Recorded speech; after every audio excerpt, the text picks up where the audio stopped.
First at 5.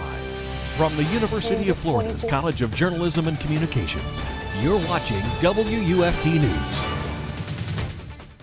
It's been a whirlwind 24 hours for the Gators men's basketball team. They are back at home celebrating with fans this afternoon, just hours after winning the national championship in San Antonio last night.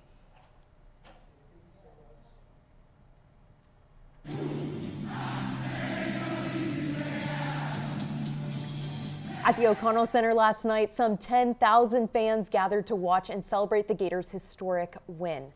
And while most celebrations were peaceful, some fans did get a little too rowdy, like this one who climbed on a streetlight on Buckman Drive last night. Video shows him falling and having to be taken away on a stretcher. It's been a day full of celebrations as the team was just honored with a welcome home rally earlier this afternoon. This is First at 5. I'm Bailey Korinek. And I'm Eva Garcia. Fans were out in the Gainesville elements for hours, even some camping out the day before to get a good seat to watch the team make history. We've got team coverage for the Gators win, the aftermath, the good and the bad from fan celebrations. We begin with WFT Sports' Shelby Hotz and how the Gators were able to secure the win when it mattered the most. I understand that if it ain't my night, somebody gonna pick me up, and we understand that we all just picking each other up throughout the year, man. We've been doing that all year, and tonight was nothing different. I think the way we won tonight is just it's just an exclamation mark on the year, and it's just great to win like that, knowing the fact that we just a brotherhood together, and we just been picking each other up all year. It was just such a special moment, such a great moment of athleticism for the Gators, and it just gave me all that much more hope that they would win that title. And as seniors, of course, this came in the final hour, so it's super exciting. Yes. Thousands of Gator fans and supporters showed up at the UF's Flavet Field this afternoon to welcome the champions. That's where our team coverage continues with WFT's Hayli Balgobin. Hayli, the crowd erupted with cheers when the team arrived on that stage. Gator Nation, your boys are back. The men's UF basketball team walked right down this pathway, high-fiving fans who waited almost 3 hours for their boys to come back to the Gainesville soil after watching them win the national championship game. The celebration continues. The Gator boys were surrounded by fans signing autographs and taking photos. They returned with a trophy on their shoulders and a welcoming Gator family anxiously waiting their arrival. Andrew Lynn says he was joyous to see his team back where it all began. I feel ecstatic, you know what I'm saying? Like my heart's jumping out my chest like this. It's insane. Last night we were all at the O-Dome. We were with 11,000 of the best fans in the nation, and everyone's just cheering like this. Man, what a roller coaster of emotions last night. During the welcome back, the team said they are ready to do it all again next year. Now, you may ask yourself, what's next for the Gator boys? Hopefully a well-deserved vacation and a sad goodbye to seniors Walter Clayton Jr., Will Richards, and Elijah Martin. Live in Gainesville, Hayli Balgobin, WUFT News. As the confetti fell last night, so did the temperatures, and if we're lucky, confetti will be the only thing raining down in Gainesville this week. UF meteorologist William Maxham is live in the weather studio tracking the cool down and when the warmer temperatures will return. Yeah, it's going to warm up a little bit, but we're actually probably going to see our coldest night of the week tonight. Temperatures today only into the mid 70s instead of the 90s, a big change from last week, and we're going to stay a little below average through the rest of the week. We've got sunshine, but it is not warming things up. Again, we were only in the mid 70s today. That wind, the reason for the cool, we're going to keep that wind out of the north through the next couple of days. That's going to keep our temperatures below average, but there is another cold front that is headed our way. More on that in a moment. Tonight, we'll get into the low 50s in the late night hours. There could be a couple spots that cool all the way down into the 40s, but there is another cold front. It gets here before the weekend. We'll track that round of cold air coming up. Last night's rain couldn't deter fans from rushing the street immediately following the Gator victory, and at times things did get out of hand. Cars were honking, fans were screaming, and songs were sung into the late hours, and inevitably someone took it too far. One fan was seen swinging from a traffic light on Buckman Drive and then falling into a cheering crowd. The city of Gainesville had greased the polls ahead of Monday's game to try and prevent things like this from happening.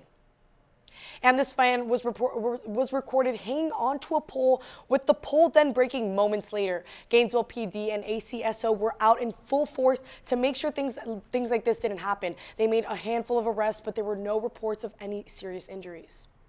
The city of Gainesville is cleaning up a celebratory mess after last night's victory. The mess was left by Gator fans in areas near the O'Connell Center and University Avenue as thousands of fans swarmed the streets late last night. City cleaners arrived to these areas at 4 this morning to start picking up trash and cleaning, which took nearly 3 hours. A groundskeeper we spoke to wants one thing Gator fans to know. Next time, we need less trash. And stay off the plants, please, because we got to go down there, we got to dig them up, we got to go on our knees, got to get soil in. It's too hot cold and hot for all that. Groundskeepers are hoping Florida fans will celebrate more responsibly next time the Gators bring home some hardware. Meanwhile, cleanup will continue throughout the day.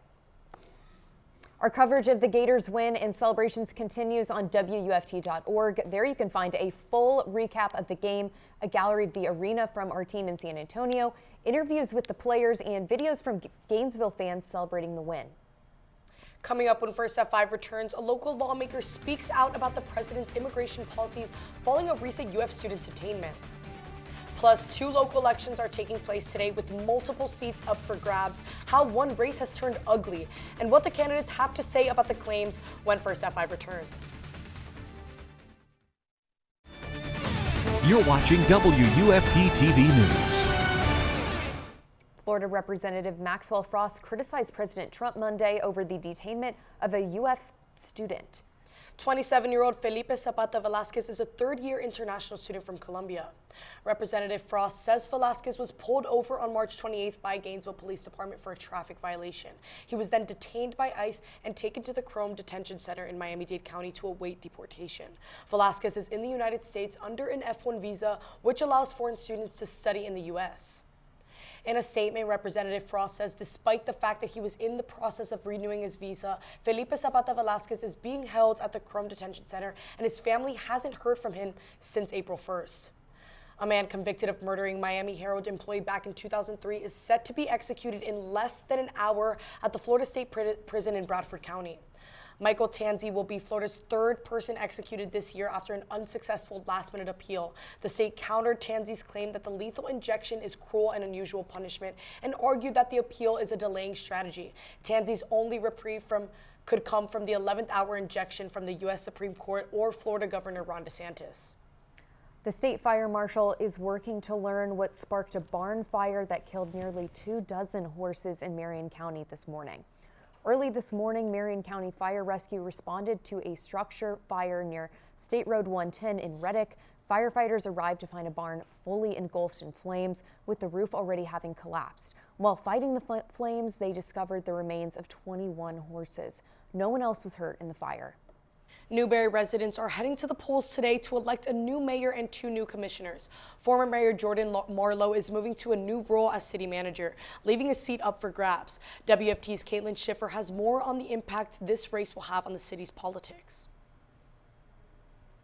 With the Newberry Mayor Jordan Marlowe stepping down, neighbors are hitting the polls to decide who they want to be in charge of the city's growth, one of the top issues here for residents in Newberry. In addition to the mayor's race, 2 commission seats are also up for grabs. Tim Martin and Joy Glanzer are running against each other for mayor. Both candidates are very familiar with the city, as Martin currently serves as a city commissioner and Glanzer is a former one. Both candidates say they are eager to help the city of 9,000 people prosper, growing its infrastructure development and job opportunities. However, parts of this race haven't been so friendly. Flyers were found around the city in opposition of Martin, stating Martin is right for developers, wrong for Newberry. That she was responsible for bringing that kind of negativity and element into the community. If not but for her being involved with some of the people that she's involved in, I don't think it ever would have come to pass. But Glanzer refutes these claims. So the flyers were not mine. I don't know where they came from, and you know there's parties. This is a nonpartisan race. But the parties get excited about one side or the other when they really want to make change. Polls will close at 7 p.m. tonight, and it will be announced who will fill the 2 commissioner seats, as well as who will be the new mayor of Newberry. We'll get you the results of this election on WUFT.org. Live from Newberry, Caitlyn Schiffer, WUFT News. A mayor and commissioner seat are also up for election in the city of Alachua today. Incumbent Mayor Gilbert Corper will run against Walter Welch. In the commissioner race, Edward Potts will run for re-election against political newcomer Jacob Fletcher. Polls will close at 7, and you can see the voting locations on your screen. The Marion County School Board is looking for an interim superintendent to start in May or June.